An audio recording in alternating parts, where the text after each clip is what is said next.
شوف الصاير، واقع المتسلق كله مال ياسمين الهندي. مع العلم احنا مفتي كل زين، بس ما اعرف يعني هيك العاصفة قوية كانت، ما ادري بعد. ما اعرف اذا اقلمه او اذا قدرت ارجع بصراحة، بس ما راح اقدر واني غصنين يصيرون صعبات يعني بالترجيع. اعتقد راح اقلمه.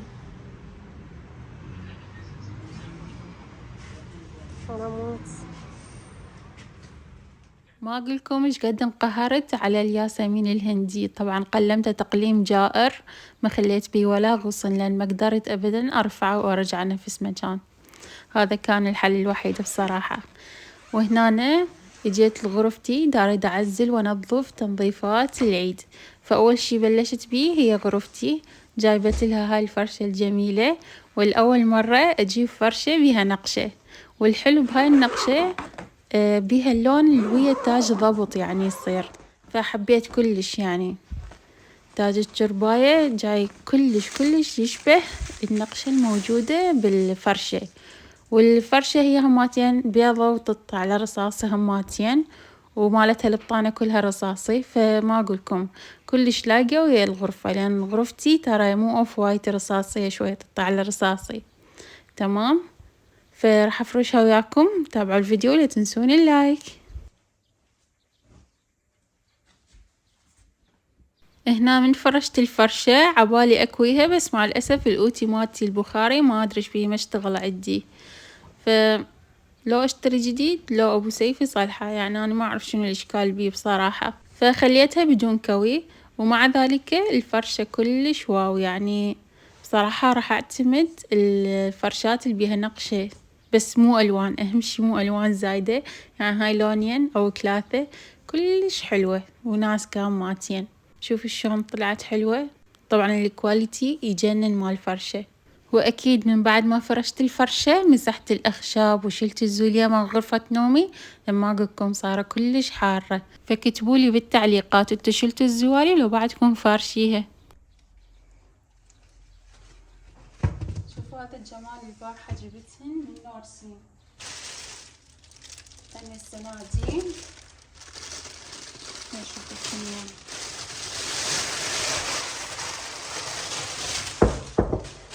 جنن.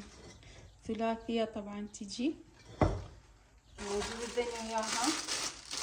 هاي لاصقات مال متسلق او القلاب، الفروع الحيل تنزل بالقاع اقدر اعلقها بيه.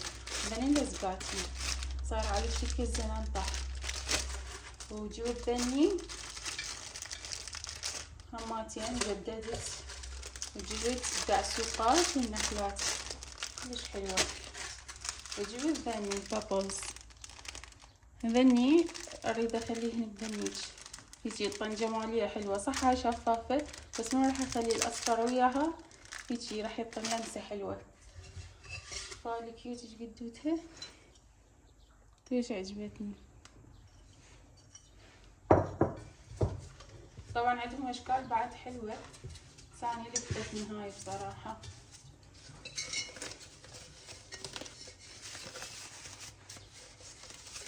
لفتني الوايد، اكو بالعصافير واكو هواي اشكال.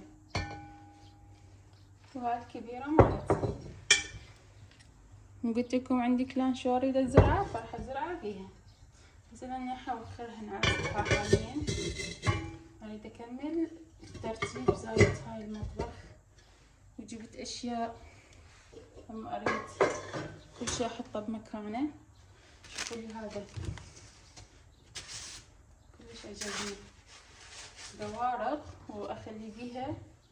هسه اشوفكم هنا. عندي هنا هاي النبتة تحتاج للعناية، يراد اغير لها مي. ومن ذني راح اخذ وازرع هناك. تتابعوا الفيديو لا تنسون اللايك. طبعا هنا خليت لهن مي،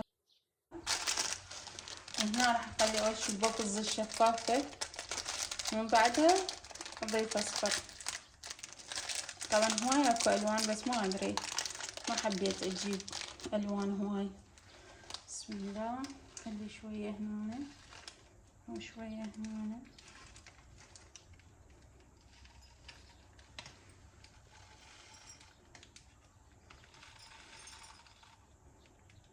طبعا لاني هاي كبران اكيد تعرفون راح ينفشن ويصير جمالية بالدورق. والله مو دورق بس يعني. هنا عندنا اللون الاصفر راح اضيف. بسم الله.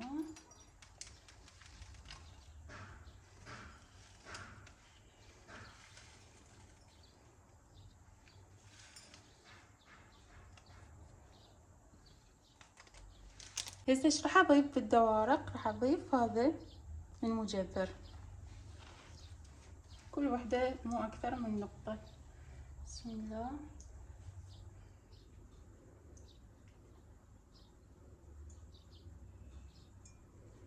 هسه راح اغسل النباتات وانظف جذورهن. هذين النباتات هختار له على التعيين. بسم الله.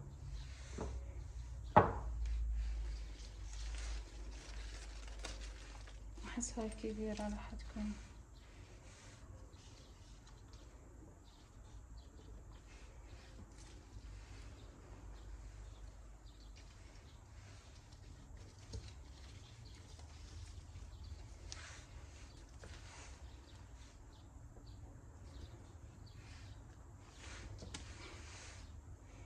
عندي هاي البيبي طالع من هذا الجذر، راح اخذه وازرعه. مو ازرعه العفو، اجذره. وذني راح اخلين بالفازة.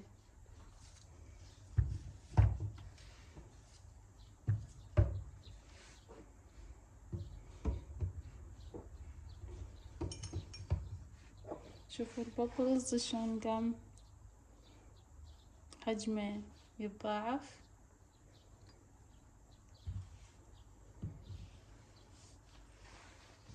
شوفوا شكلها كلش حلو. هسه ايش راح اسوي؟ راح اعدل هاي الزاوية.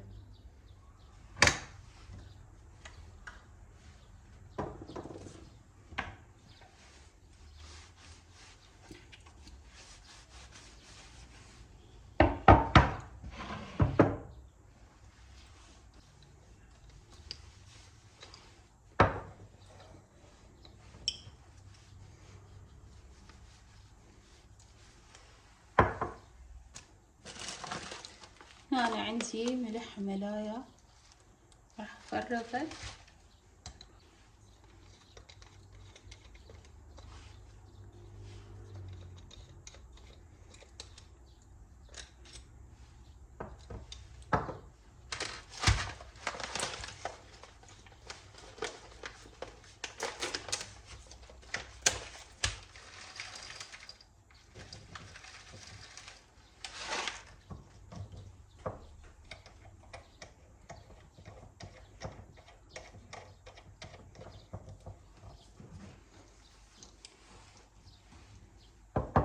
هنا راح اخلي شنو اللي احتاجه اكثر شي. بصراحة مو فلفل، مو عندي فلفل حبوب بس مطحون، فراح اخلي جوزة الطيب. هاي خلصناها. هسه شنو؟ هسه نجيب ذني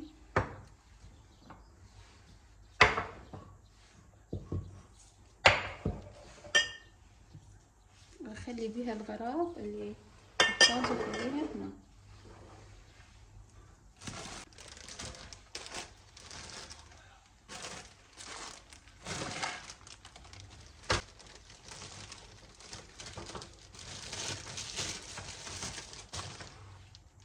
هنا عندي سكر نبات راح اخليه بهاي الوسطانية.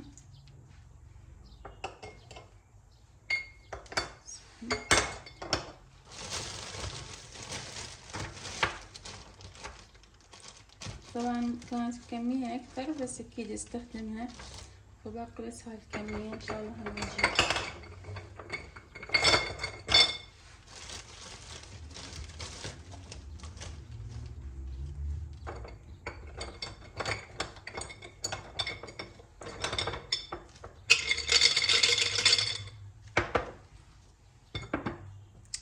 أول وحدة خلصنا منها. هنا عندي فاخلي الورد المحمدي.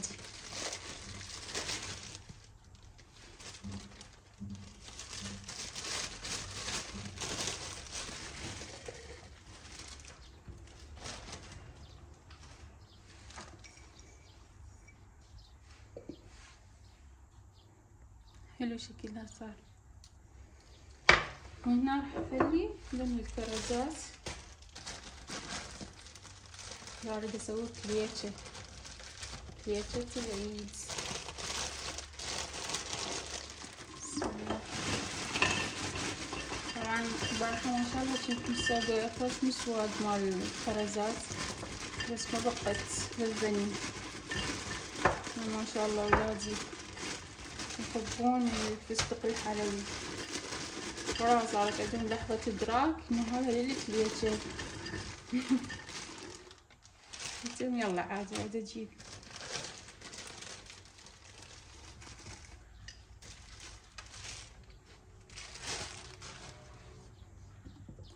طبعا عبالي أخلي اللوز، بس هذا ما تبقى منه من البارحة.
شنو؟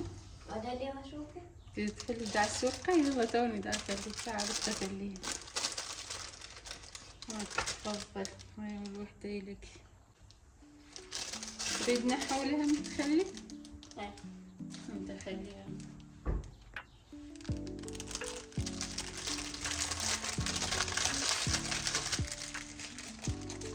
هاي النحولات.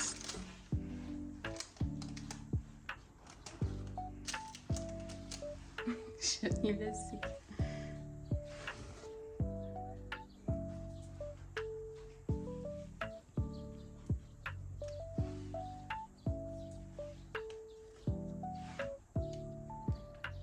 كيفك ما تدخليها؟ بس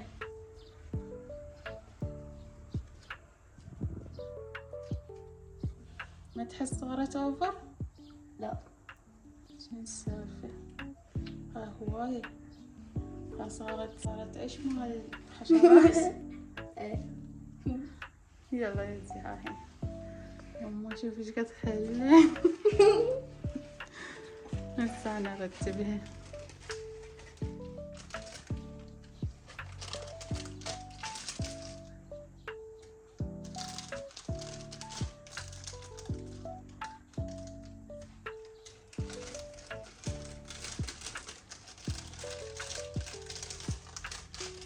عافية عافية عافية بالنظيف.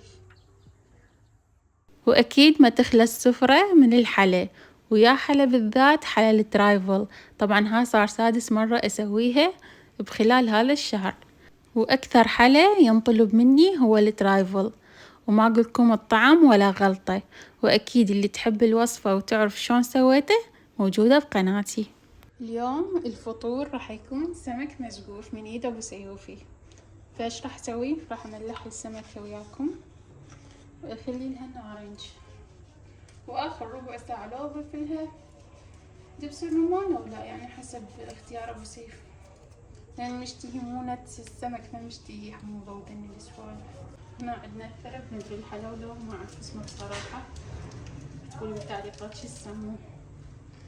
عندي هنا ليمونات او العفو نارنج عصرته، اخلي شوي شلون تاخذ حموضة طيبة، ومن بعدها ابو سيف ياخذها. خلاها ابو سيف واذا تنسقف، انا اروح اكمل الشوربة وتمل الاحمر.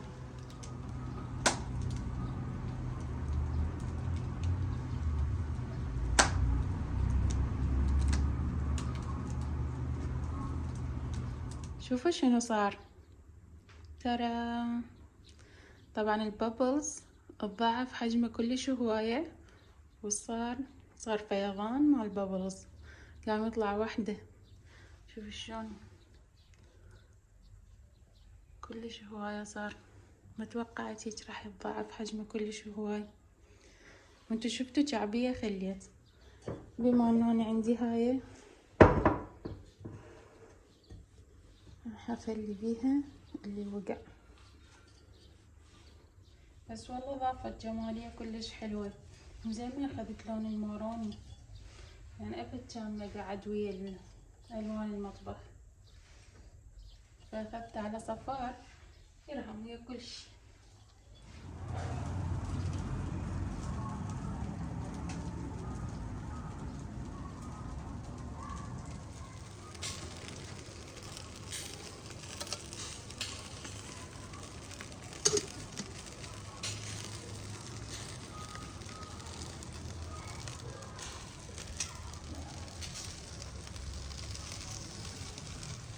صلوات على محمد وآل محمد. بس شوفولي السقف الزين من ايد ابو سيوفي، ما شاء الله عليه ولا غلطة سقفه، واكيد لازم نمدحه على مود يستمر بالسقف وما يمل.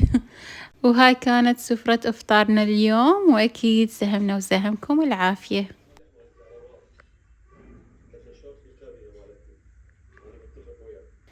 واللي هنا ينتهي الفيديو وياكم، أتمنى استفاديتوا واستمتعتوا بيه، وأكيد إذا حبيتوا الفيديو لا تنسونا من اللايك، وختامها مسك ويا شيرة.